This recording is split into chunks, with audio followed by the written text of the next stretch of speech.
balandi ya So TV wana bomoni équipe mobimba kokabula café pa ya ba migrant na Paris pe na ndeko na biso kale na suka oya bikisami na maladie ya corona nzambe aza malamu.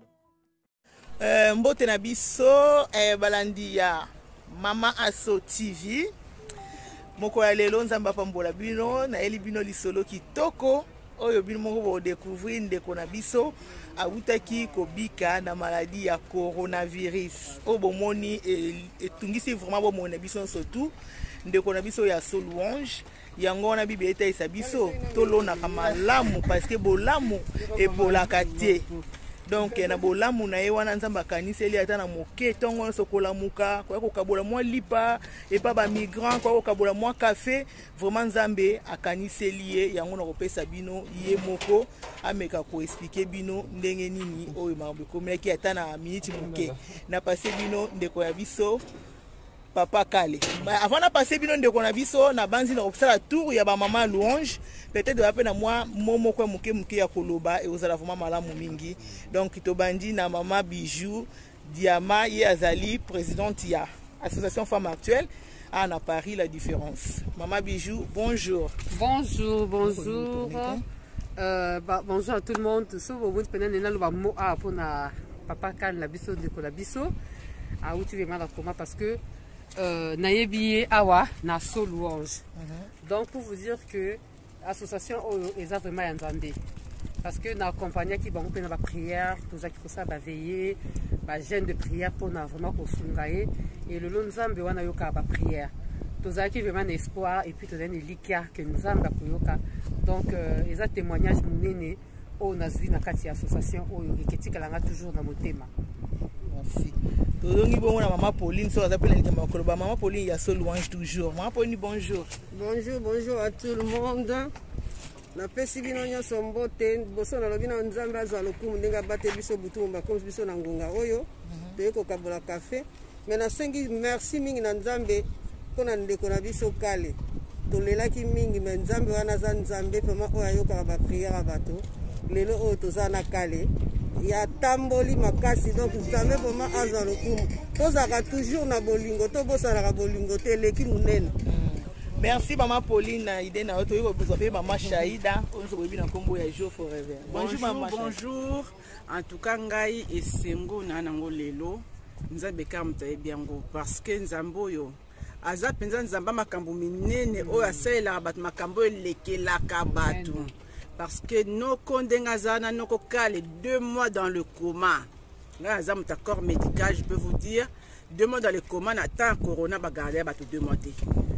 3 semaines, il faut pas débrancher parce que attends tes actes mais il va garder pendant 2 mois, il va sauter chambre.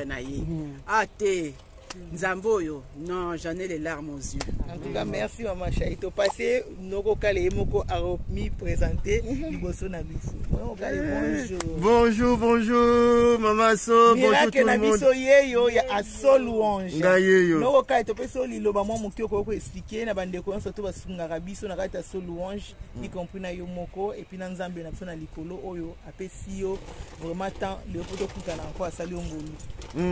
Premièrement na kumisa nzambe po aza monene po aza nzambe ya malonga nzambe ya ba miracle vraiment oya sai na kati nanga ezali lisolo te liboso na ndako yoka ba solo menga moko na vivre ngo c'est vrai 2 mois dans le coma comme maman Chaya utoloba na koti na réa et puis na sali 4 mois na hôpital nzambe oyo na yebi loko nini te alekelinga miracle na ye elekelinga naza moto masumu mais atali masumu na ngate atali mabunga na ngate afungoli livre souvenir atali kaka mukio na salaki masumu le temps susu elekaki ebele mais atali kaka mukio nga na salaki alobite wana mwana nga ayoki ba prière na bino ba prière ba mama po ba mama Aso ba mama Chai ba mama Bijou te ba mama Julie mama Julie Citron na leli nzambe wana azwa lokumu na kingami na kangami na ye vraiment na beteka tambula quand on néglige ta aussi musala to kasali to sala okaka eloko pamba mais nzambe ata amona kabiso nde to yaka ko kabula ba café ba nini tout ça na ba migra vraiment pour ça ngeza ki nakumisa nzambe wana nakutana bandeko nanga lelo na tambola malgré makolo ezalaki mwa nini me na ye nzambe asungi nakutani na bandeko nanga kaboli kafe azwa lokumu nzambe azwa lokumu merci. Donc yango wana bambandeko na ngai nde kaka tolobaki papa kale na biso yeyo tokobeta lisolo wana nsima vraiment lisusu mpo omona koma nzambe aza malamu na lepe oyo tosalaka mpona ye nzambe epolaka te tokoni kosala bolamu. Vraiment merci, on continue toujours kosala nzamba na bosolo likambo na moto te. Donc voilà, merci beaucoup.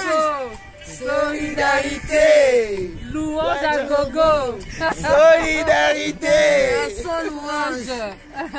Mbote bingi na ba femme actuelle hein. C'est la maman présidente. Mazudie orate bayata barata. Bolina, la petite Ipoma. Yako Ipo. Ya zalaki tia.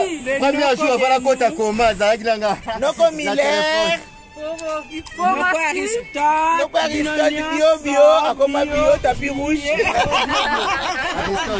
En tout cas merci na balandi nyonso ya télé na biso Louange TV. Bokende ko s'abonner, abonner encore massivement parce que Nzambe aza malamu. Mama So TV. Mama So TV. Mama So TV. Mama So TV. Yeah. Donc ça nini? Na koma kufungula na bouteille. Bosse taragi ko sala te. Na do fungula te siko la koma pe kufungula nga moko. Bosse taragi ko be boya aidez-moi. Nzamba biponi ba aidez-moi. Ekene busika. Non, Nzamba ote yanga partout nous avons témoignage. Moi-même je viens de vivre quelque chose, ma soeur dans le coma, AVC. Maintenant au cas moi. Maintenant qui m'a killé les cas me trouver avec ta 2 semaines en coma. Ma prière ka ba ninga boy na bengi ya mama so ba ba po to bondela ka parce que prière elle est ignorante. Je tika ko lela. Et Nzamba ko sala bolamu na ye. Atamboli le razo tambola. Liboko zongi bien, likolo zongi bien. Nzamuni na ngo. Oya kale. Akikuta bata bola manzambe. Oh, grand frère de la biso yeyo.